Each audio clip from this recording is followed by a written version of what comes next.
I believe it's 2 p.m. sharp. Our program is about to begin. Let me just check if you're ready.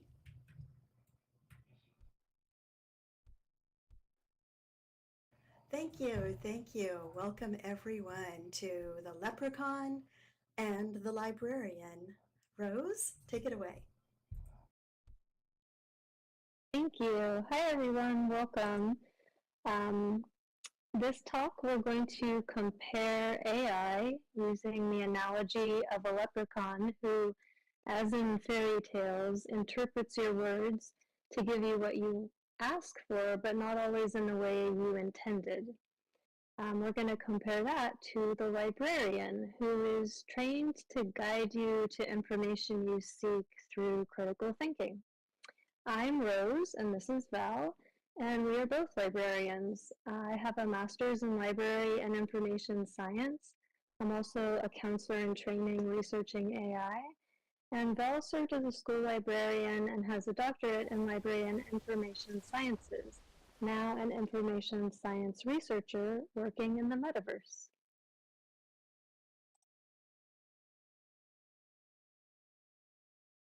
As avatars here in Second Life, we realize that you are not an anti-tech crowd. So we want to point out, however, that AI is not simply another tool because it interacts with us through talking in our own language. You all sitting here are early adopters in the metaverse, and AI is impacting virtual environments, libraries, literacy, learning, and life. It is not like other inventions, the wheel, a pencil, a car, a rocket, or even a computer. AI can talk to you and simulate a very realistic being that interacts with you 24/7. So our purpose today is to illustrate how interacting with this simulated being is like talking to a leprechaun who can grant your information wishes. Rose?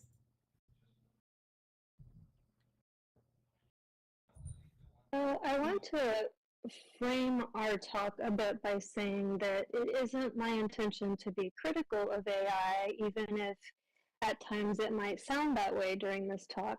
But my goal is to help us understand what large language models are actually doing and how they see language so that we can communicate with them more effectively. We're in a new world with AI. It often uses language so fluidly that we assume it must also think like we do, but that's not the case. Human intelligence grows from experience to understanding to meaning. It's built on a living context. AI intelligence, by contrast, moves from data to pattern to prediction. It's built on probability. And that difference shapes how each of us, human and machine, handles information. As librarians, we treat information as something to interpret, to verify, and to preserve so that it holds meaning and context. LLMs, however, treat information as something to generate, to remix, and to predict so that it appears coherent and relevant. Both can look very similar on the surface, but underneath they're serving different purposes. That's the thread we want to keep following throughout this talk. Finally, I want to add here that this talk does not touch on any sort of emergent properties that might come from LLMs. For instance, there's a question, can sentience or consciousness be born from intelligence that is formed from the data to pattern to prediction model? That's a question for another day or another talk, but here we want to dive into what happens when we're chatting with current LLM models.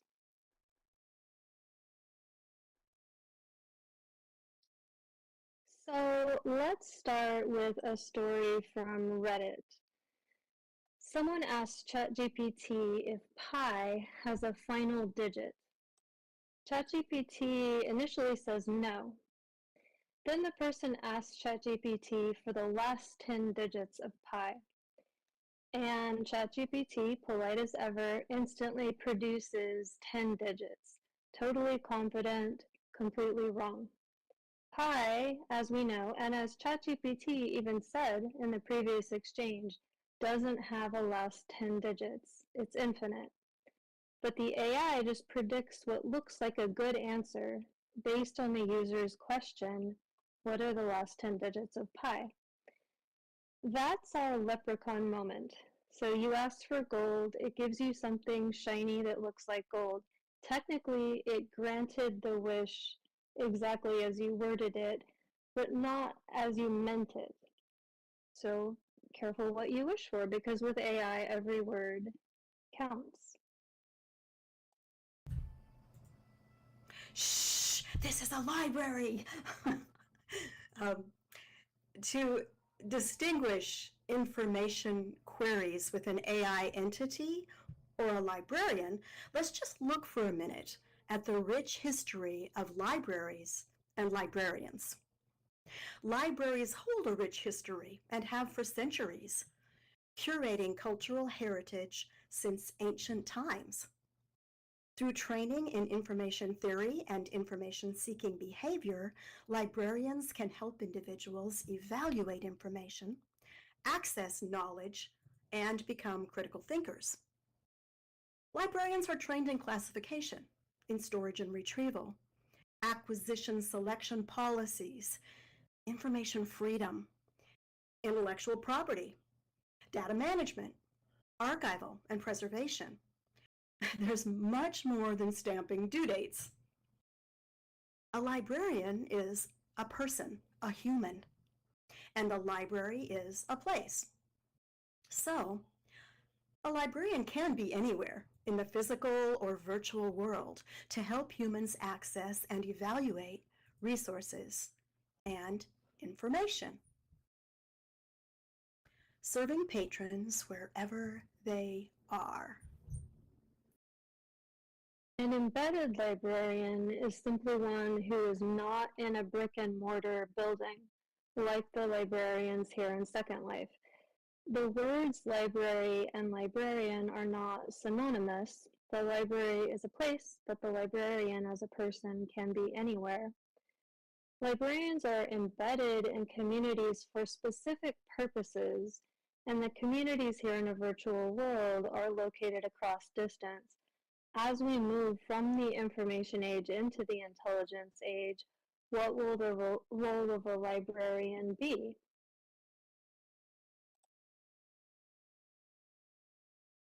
People often think that a library means books. But of course, there are numerous formats, as you all know, both physical and digital resources. Most content is now born digital.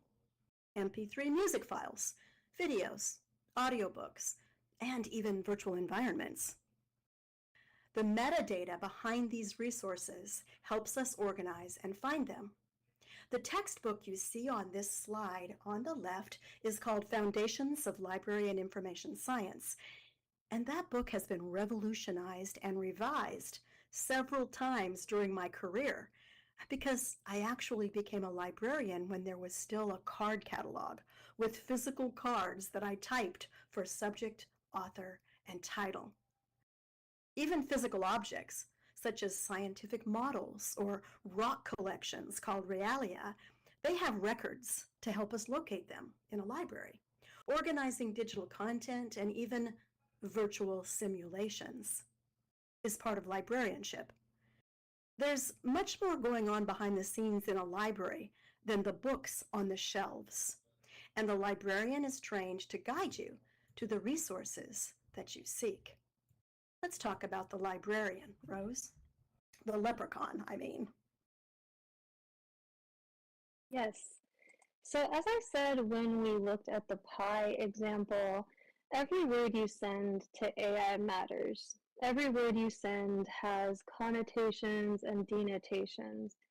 Every word you send gets tokenized in your conversation with the AI, which means it gets a value. or a statistical probability attached to it. And it has a cost, meaning energy, water, and so on. So today I want to focus on why choosing your words carefully when you talk with the AI really matters if you want to get good, accurate, real information. Exactly like you would need to be exceedingly careful making a wish from a leprechaun. So what is a large language model, or LLM? It's not a database, and it doesn't actually know things. It's a pattern predictor, trained on massive amounts of text from books, websites, conversations, you name it. When you ask it a question, it doesn't look up an answer. It guesses what words probably come next based on what it's seen before. That's how it can sound so smart, poetic, or occasionally be a trickster. It's not reasoning through what you say exactly. Instead, it's essentially finishing the sentence you start. So where does an LLM learn all those patterns? From something called a training corpus. That's just a huge collection of text, books, articles, websites, social media posts, all mixed together to teach the model how humans use language. The important part is that this data wasn't handpicked for truth or quality, it was gathered simply for quantity. So when you talk to an AI, you're really talking to an average of the internet, which can be brilliant, biased, messy, sometimes completely wrong. That's the soil our leprechaun grew in. So let's consider this question. What is the difference between the librarian and the leprechaun when we ask for information? Here we're going to look at a variety of elements to consider when information seeking.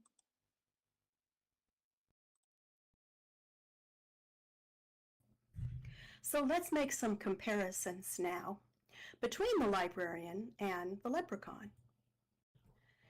Ranganathan, he was a librarian from India who came up with the 5 laws of library science, and one of them states the idea that a library is a living organism which we grow and weed like a garden because information is constantly changing. We evaluate the best resources and we weed out those we no longer need. Too much information is just as problematic for humans as too little. So information must be managed and maintained. If a library is a living organism growing through careful choice and human judgment, an LLM is a predictive machine that grows by accumulation. Its knowledge expands automatically as more data is added, but without awareness or intention. A library learns through people. An LLM just gets bigger without concern for the quality of the information being accumulated.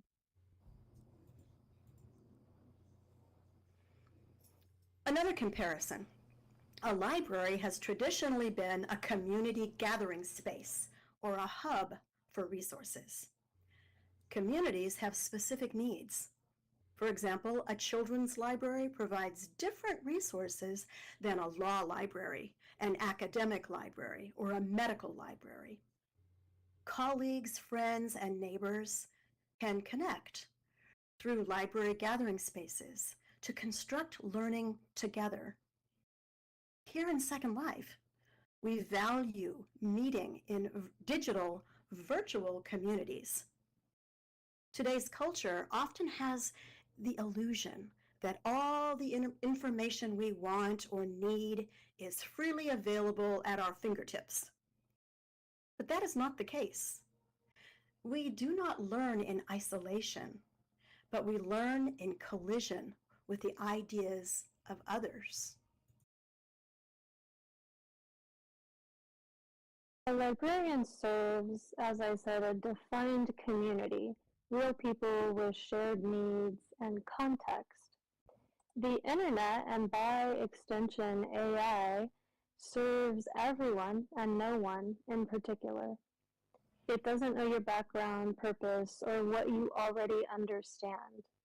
That's why it can give answers that sound right, but miss what you actually need entirely. A librarian connects information to people in a context. AI just connects information to text, the text you send it.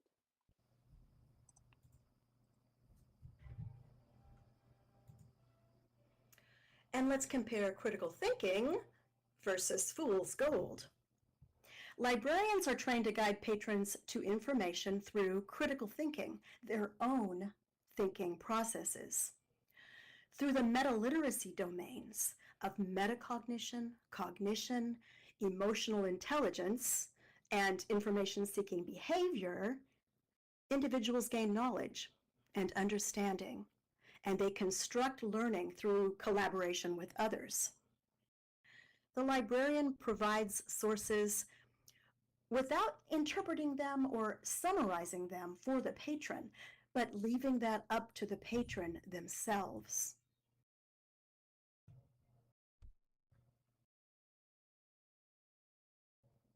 So what's the difference between that and what the AI does? A librarian helps you find the information so that you can interpret the information and answer your questions through critical thinking. AI interprets the information before handing it to you, bypassing thinking altogether. It hands you statistically probable patterns from a mashup of source information, pre-summarized, pre-simplified, and sometimes distorted by the process. In this metaphor, that's the fool's gold. It shines like understanding, but it may or may not have any value. And next, let's talk about priorities. There's something essential to point out here. The top priorities for sharing information in a library are accuracy and authority. There are other criteria elements for selecting best resources, such as aesthetical appeal and quality, but certainly accuracy and authority are absolutely critical. Rose? For AI, the priorities are shifting. Many systems were built on the engagement model that social media uses, designed to keep you scrolling, clicking, talking. Now, some are moving toward what's called a user satisfaction model, aiming to please you rather than just capture your attention. But neither model guarantees accuracy. Whether the goal is to engage you or to satisfy you, truth isn't the metric.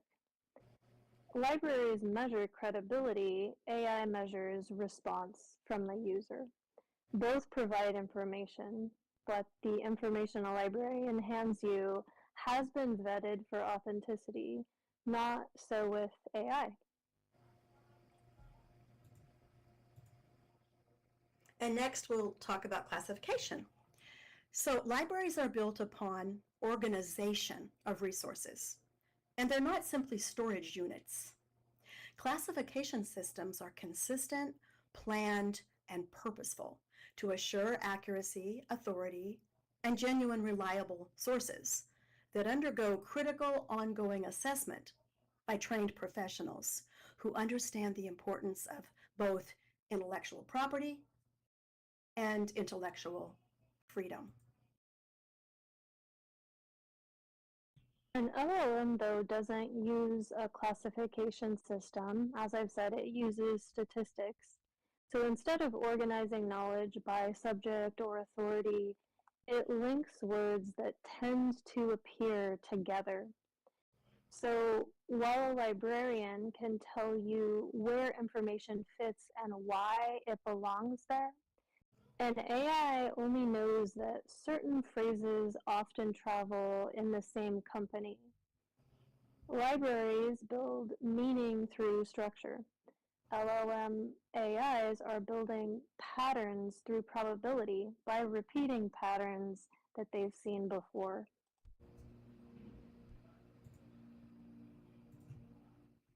And next we look at acquisitions. Acquiring and organizing information requires understanding human knowledge and meaning in a world that is constantly changing, yet values history. The picture on the left of this slide, if you zoom in, is a MARC record. That's a machine-readable cataloging record. And that MARC record shows the importance of metadata. And that's data about data. Metadata, or metadata, which assures the priorities of meaning behind the scenes of each and every library resource. Each field in a MARC record leads to the pathway of information, which requires human thought. I typed card catalog cards and classified resources into the Dewey Decimal System years ago, before computer cataloging. It requires human judgment to decide which section to place a resource in and which call number, as they often overlap. The pathways of organizing classified materials is based on the needs of a particular community so that it makes sense. Rose? When you ask a librarian for information, they show you the source of the information.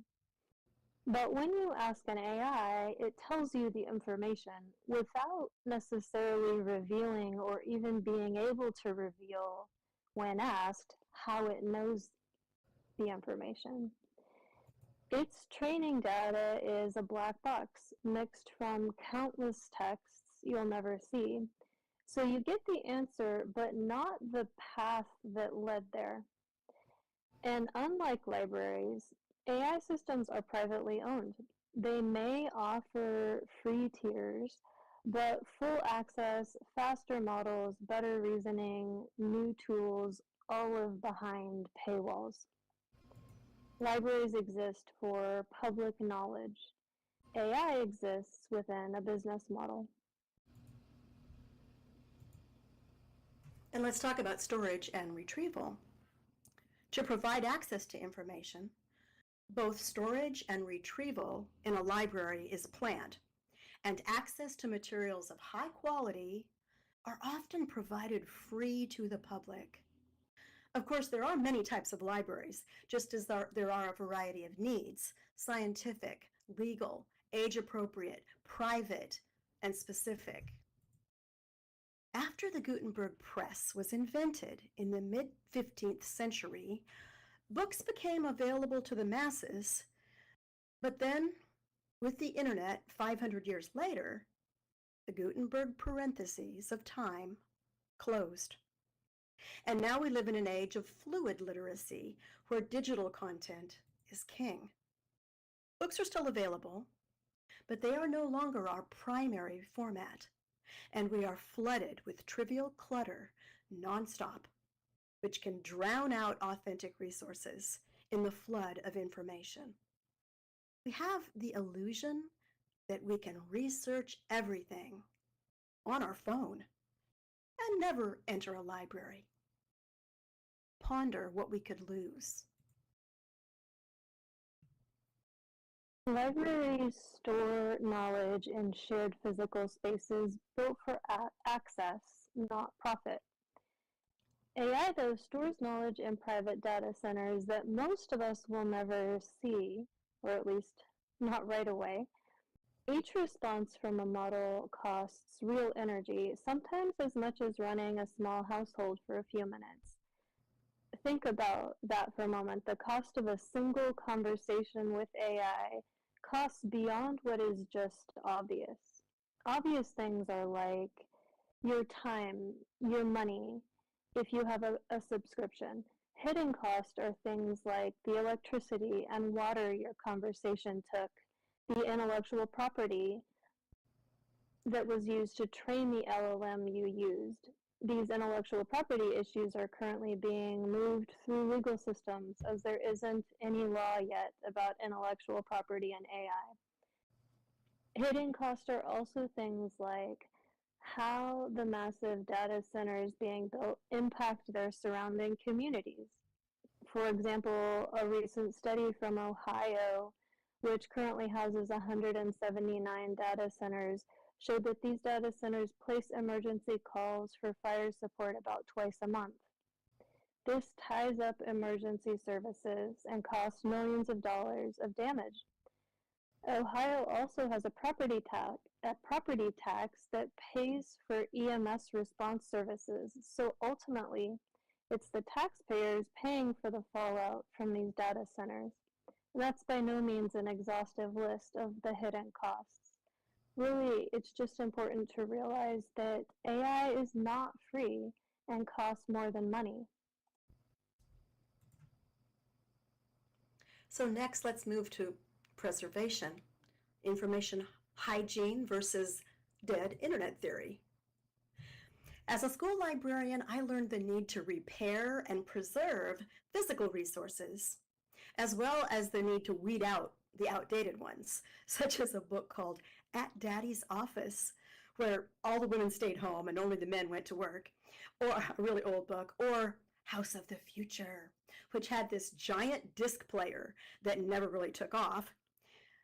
Limiting resources to the best quality, that can help the next generation learn to navigate information in both physical and digital formats. Content evaluation, learning how to evaluate that content must start at a young age. And a well-maintained library has been important throughout history to preserve our human records. Rose? Preservation in AI looks very different. It doesn't repair or safeguard original sources. It constantly rewrites them. Each new model trains on data that may already include AI-generated text, meaning the web slowly starts echoing itself. That's where ideas like dead internet theory come in.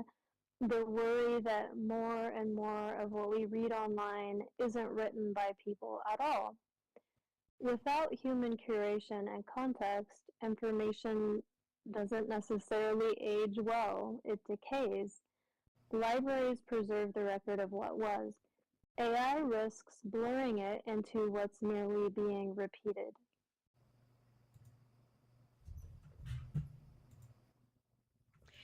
If we value our human history, we must verify authentic sources that are accurate.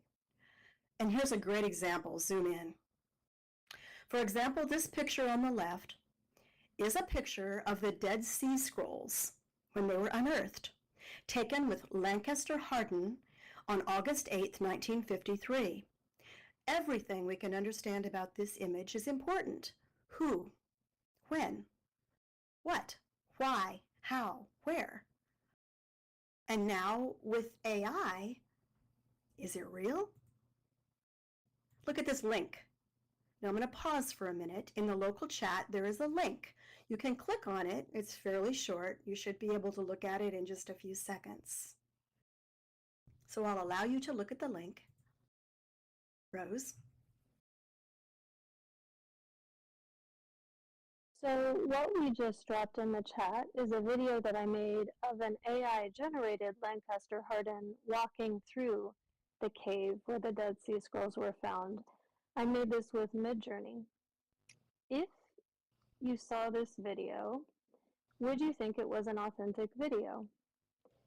AI is now generating more content than humans ever have. Images, videos, articles, entire websites. And it produces them faster, way faster than we can verify them. When the volume of information outpaces our ability to check what's real, authenticity starts to feel optional or even impossible. The librarian's question, who made this, when, why, is still the right one, but the answers are getting harder and harder to find. We used to worry about losing information. Think of Alexandria burning down. Now we risk drowning in too much of it, not knowing what's alive, not knowing what's human generated, not even knowing what actually happened. History, our history, becomes harder and harder to verify, so the stakes are high.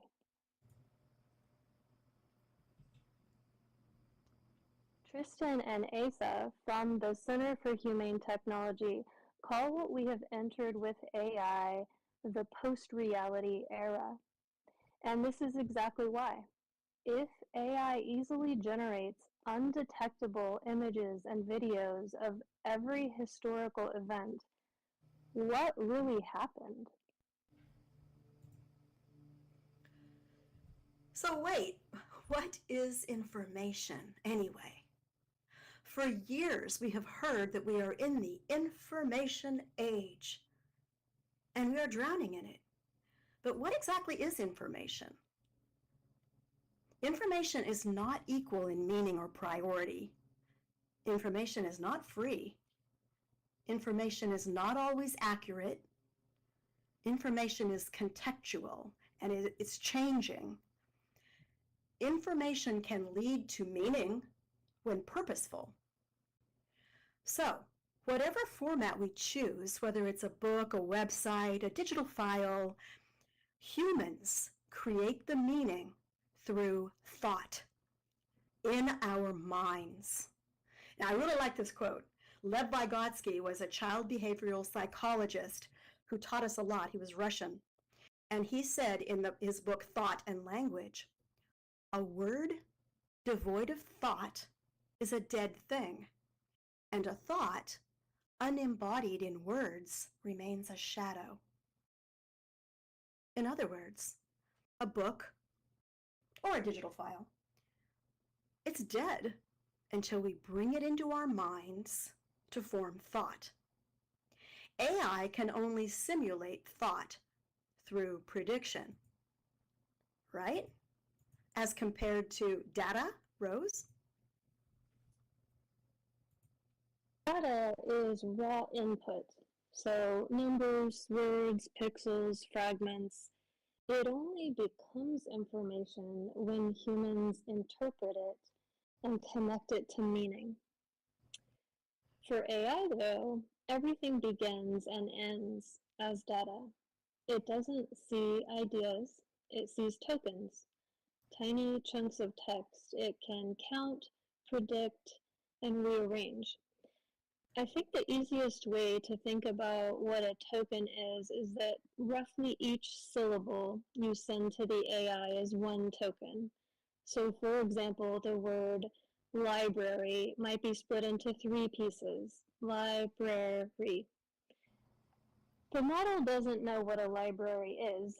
It just knows that those tokens often appear near tokens like book, quiet, or knowledge. So where humans turn information into meaning, AI turns meaning back into math.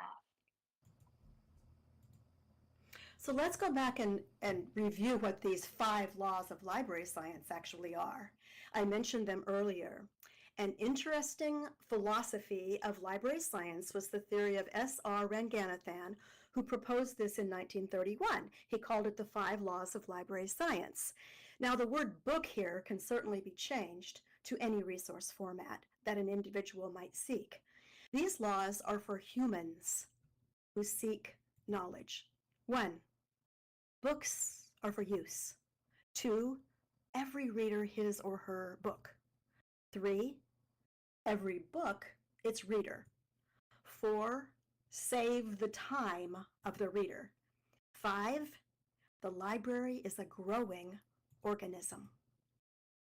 This is still applicable to our finding the information that we need.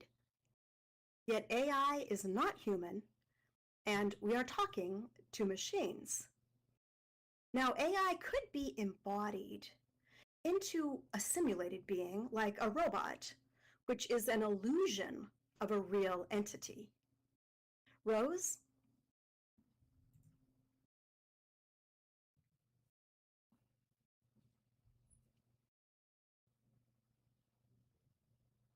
the slide here, I think, oh yeah, there we go. On the slide here, we have Asimov's famous laws of robotics. So Asimov imagined a world where intelligent robots followed moral laws: do no harm, obey, protect. These rules were meant to align machines with human values. But our real-world AIs don't follow laws of ethics, they follow laws of economics. Today's systems are optimized to maximize profit and minimize cost, including liability, to please the user whether or not the information is true. That's the alignment problem.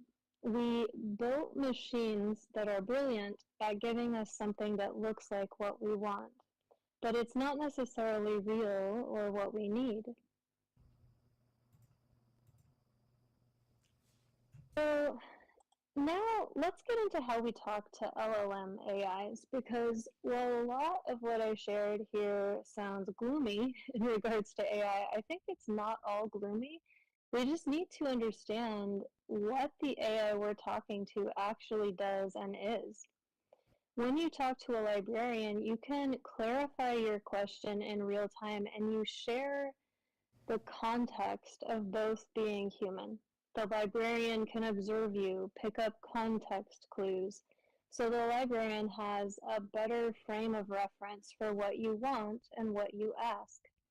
When you talk to an AI, your prompt is that entire conversation packed into one message, all of the context that the AI needs. So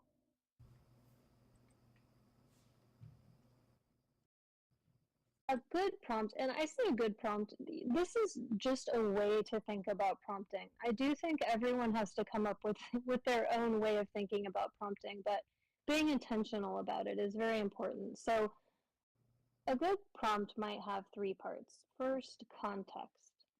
Tell the AI who it should be or what lens to use. So for example, you're a medical researcher analyzing clinical trials, or act as a skeptical peer reviewer evaluating methodology. Second, the task, what you actually want it to do.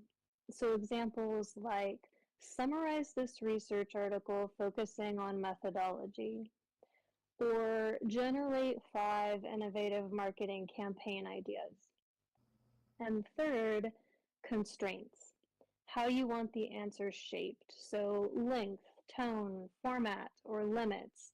Examples might be in 100 words with bullet points, or use conversational language accessible to general audiences.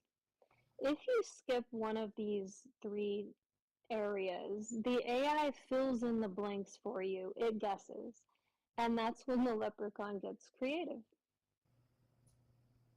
So here's what that could look like in practice. If you just say to the AI, tell me about AI in libraries, the model has to guess what I mean when I say that. It doesn't know if I'm a child, a student, a librarian, if I'm just bored and want to chat for a while. So it gives me a safe generic answer, which may or may not be what I'm looking for. But when I frame it with context, task, and restraints, suddenly it understands the role and depth I need a lot better. So the context would be, you're a library science professor. Task, explain 3 ways AI tools differ from traditional library databases when students are doing research. Constraints, keep it under 150 words and use simple language suitable for undergraduates. Example, for instance, discuss aspects like source verification, search methodology, or result consistency. That's the difference between maybe what we would say a wish or a well-worded request that will get you more accurate results closer to your intention. So some final thoughts on prompting here. think of it like refining the wish, to continue with the metaphor, before you hand it to the leprechaun. Be specific about what you want and what you don't.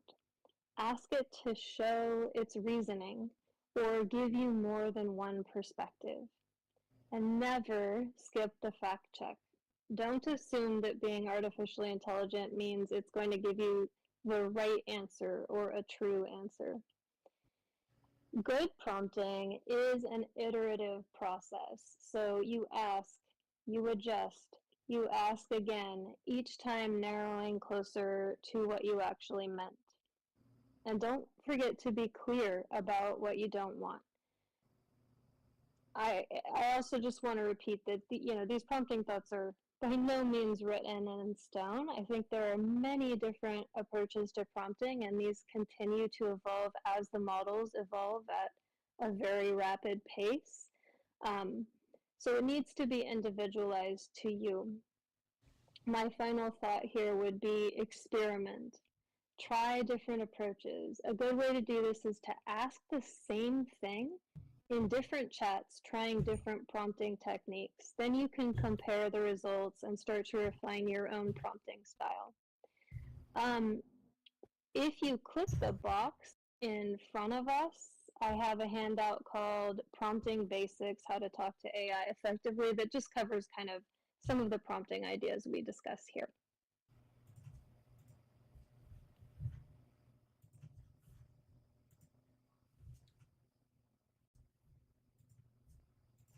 Okay, so we live in an age of revolutionary technology.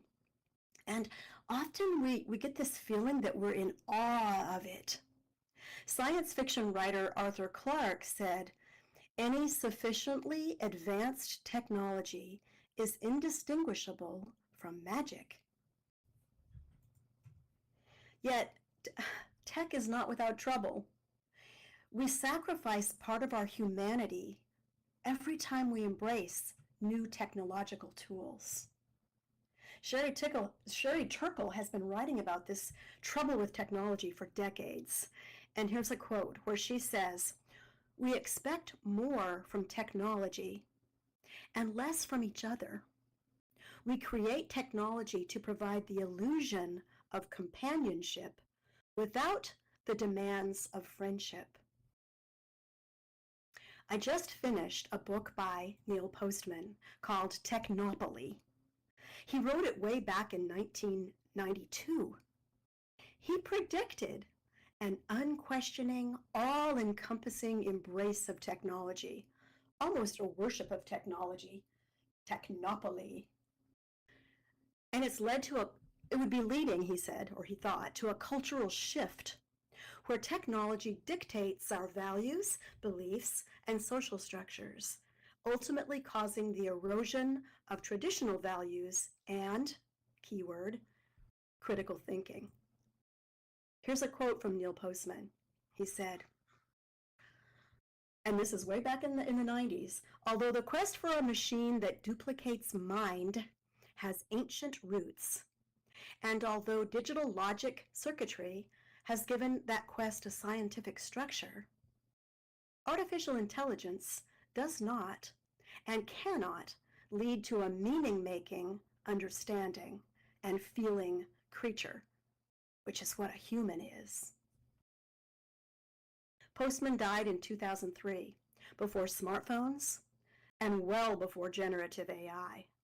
His insight could help us think critically about the intelligence age. Now we have some takeaways from two librarians. So you may have feelings about AI. They may be positive, they may be negative, but we all can agree it's here to stay. We don't know where it will lead. From my perspective as a librarian and an educator, I am concerned, or maybe alarmed, because I want the next generation to find their own creative voices and not outsource their critical thinking. I feel like AI has gobbled up human content for decades and can rapidly digest it and regurgitates it into summaries or images or whatever we want. But to me, it seems like just pretty vomit.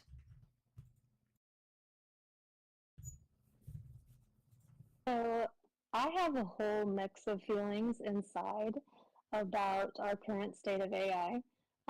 Fascination for sure, excitement about what could be possible, concern about how it's being used, about its exponentially fast growth and integration, about costs, about our inability to discern AI generations from human-made content, from reality. I think one of the most important things we can do right now is understand that LLMs, all the current LLMs we use, so ChatGPT, Claude, Gemini, Grok, all of them, they were trained to guess. So when they don't know the answer, they guess. And that's one thought, at least, on where some hallucinations in AI come from. Somewhere in the chat, the AI made a guess when the prompt wasn't crystal clear, and then that guessed information can bloom into a hallucination as the chat progresses. As a little background, the reason they were trained to guess goes back to standardized testing. It's proven that a student taking a multiple choice test will on average get a better score if they guess than if they just leave the question blank. The LLM creators applied this idea when training LLMs. So guessing is baked into our current LLM's core. We have to know this and try to phrase our prompts to be clear when we don't want to guess. When we want real accurate information, tell the LLM that, ask it to give a source. It will do it, but you have to ask. You have to be the one to verify the information. So we would love to know how you feel about AI after listening to the comparison, of asking questions to a leprechaun or a librarian. Feel free to type a word or phrase in the local chat or come off mute and chat with us about how you're feeling about it. Anything goes.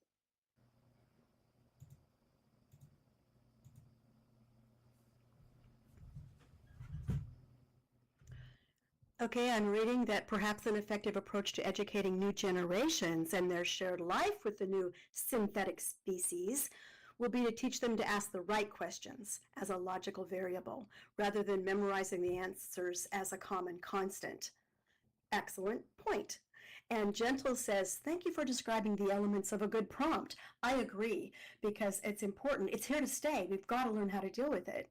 She has a question. Library science students learn to conduct reference interviews with patrons to help them refine or clarify what they're looking for. Can AI help those of us who are terrible at creating prompts by doing some sort of reference interview instead of jumping right to an answer, right or wrong? I'll hand that question over to you, Rose. That's a great question, Gentle. I really like that idea. And I think, what we were trying to get at here is that you kind of have to act as the one being in charge of that reference interview.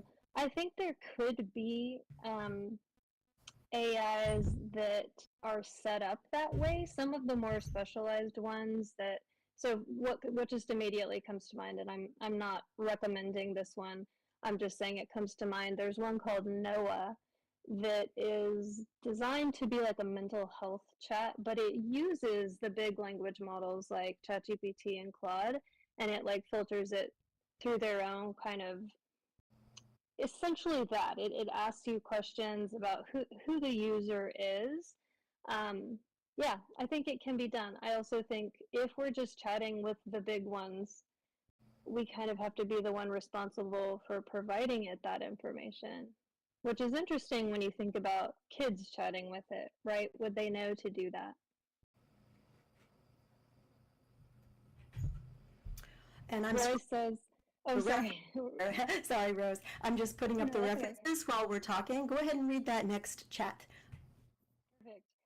Roy says, I think in the future, we might wonder why we hyped up a chatbot so much, and it'll just be an old, unreliable friend that summarizes parts of the internet as it does now.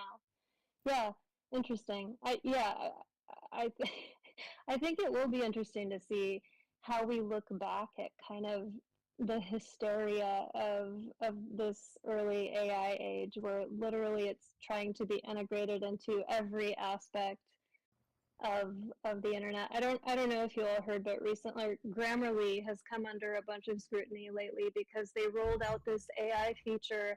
I can't remember exactly what it was called, but you would write something and then it would say, would you like to hear that in a different author's voice? And then it would use famous authors like Hemingway or Virginia Woolf or whoever and rewrite what you'd just written in an author's voice. Of course, people really hated that, and now they're being sued. But it's that kind of thing of like companies just scrambling to adopt it, and we really have no idea what the outcome will be. And Rose, what do you think of Marley's point? It's interesting to start with a prompt without a lot of detail, see what AI produces, then keep tweaking your prompt. Yeah, I think that can be one way. I mean, like I said, it's an iterative process for sure. I think it can be dangerous if we accept the first thing it responds with, right? Because it is so fluent and fluid with words, and it writes really beautifully that it's very easy to think, oh, this is a smart answer, right? But you kind of have to dig in. I will say one of the things that strikes me about that idea, which I even, said it in this chat, it should be an iterative process. But if we go back to the hidden costs of AI, like I honestly think if every AI chat had in the bottom of the screen, like how much water had been used in that chat, how much electricity had been used, how much dollars of your subscription or whatever else had gone to it, if it had all of those costs to give you more of a perspective of what the cost was, we might think about how we talk to it a lot differently. And I got a kick out of Simulat's line when he said, when I was a kid asking my librarian a question, I had no idea they were doing a client interview. Speaking of reference, that's great. But, it made me remember when I was a children's librarian, school librarian, even the kindergartners that came in had information questions in mind. They had certain specific interests and passions, animals or rockets or whatever it is that they're interested in. So yes, all ages do have specific information needs.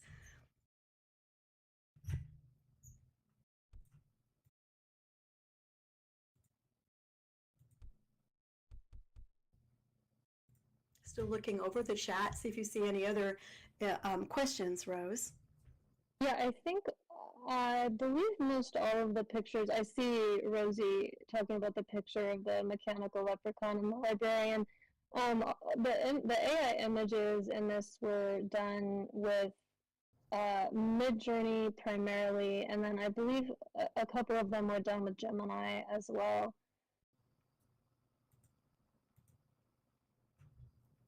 Marley says, for instance, for my session, I asked AI to produce a mythical character with 3 contrasting colors. It kept coming up with variations of dragons with wings facing left. In order to get something else, I had to forbid dragons or facing left. Yeah, isn't that interesting? And it really makes you think about like the training data, right? So like, how come the strongest link to mythical creature is a left-facing dragon? It's just an interesting thought. Max says Pookie was just talking about using AI as a collaborator for designing different environments. Yeah.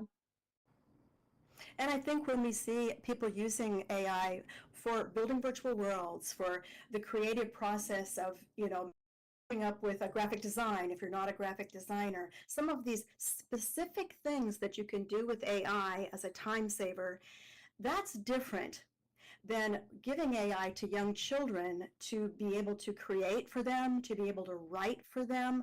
Because if you don't learn the writing process as a child, You can't go back and relearn how to write with a pencil. You're never going to do it. And if you don't learn how to deep read as a child, you're going to skip that process. So it's like I think the tools need to be introduced at age appropriate times and for specific purposes. Yeah. Gus says, might it be everyone is part librarian and part leprechaun? If so, the fraction of each matters in terms of trust. I love that idea, right? Because I think it is that. Like, none of this is black and white. It's all gray. It's all shades of gray in terms of, no one is a perfect librarian or the infinite trickster, but it is recognizing that both of those, what both of those pieces do and how what role we're playing in the conversation.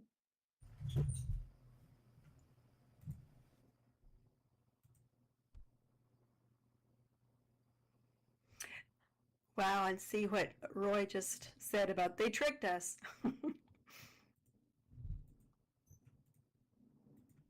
Mm, yeah, yeah, yeah. It's interesting what is happening.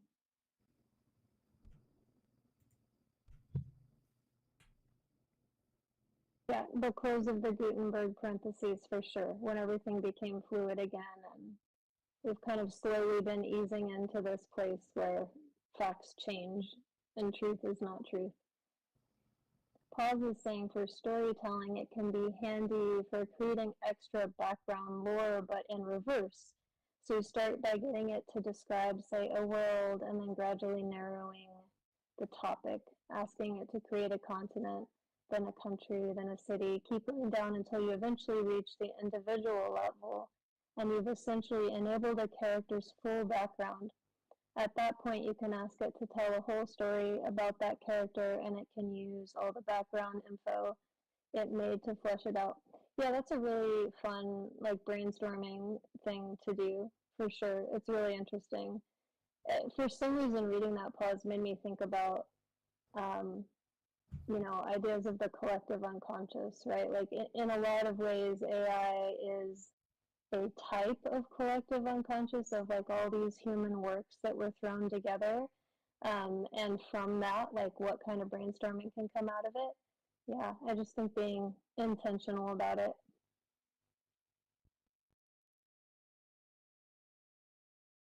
Well, thank you all so much for coming to our talk today. We really enjoyed this.